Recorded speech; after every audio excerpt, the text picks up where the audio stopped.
Hello everyone, তোমরা সবাই কেমন আছো? আমি খুব ভালো আছি।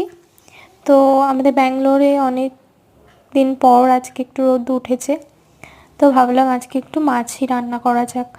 তো অনেকভাবেই মাছের রেসিপি রান্না করা হয়েছে, কিন্তু এই রেসিপিটা একটু নতুন ধরনের, মানে আমি অন্যভাবে ট্রাই করলাম। তো সবার প্রথমে আমি মাছগুলোকে ভেজে নিয়েছিলাম, দিয়ে আস্তে আস্তে তেজপাতা আর একটু গরম মশলা দিয়েছি, দিয়ে পেঁয়াজ বাটাটা ভেজে নিচ্ছি।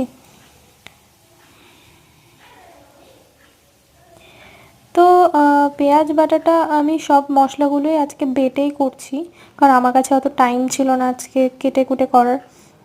দিয়ে তারপর আমি টমেটো বাটাটা দিয়ে দিচ্ছি।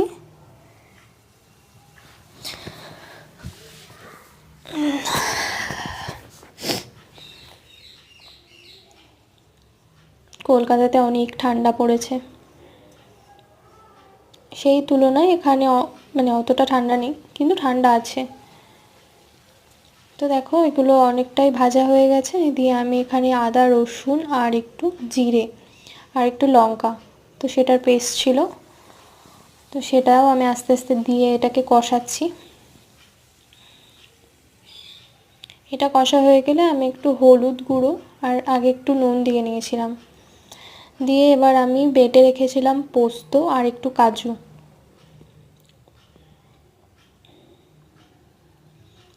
আস্তে আস্তে এটাকেও আমি মানে একটু হালকা ফ্লেমে এগুলোকে কষিয়ে নিতে হবে, কারণ কাঁচা কাঁচা গন্ধটা চলে আসবে যদি ভালো করে এটা না কষা হয়।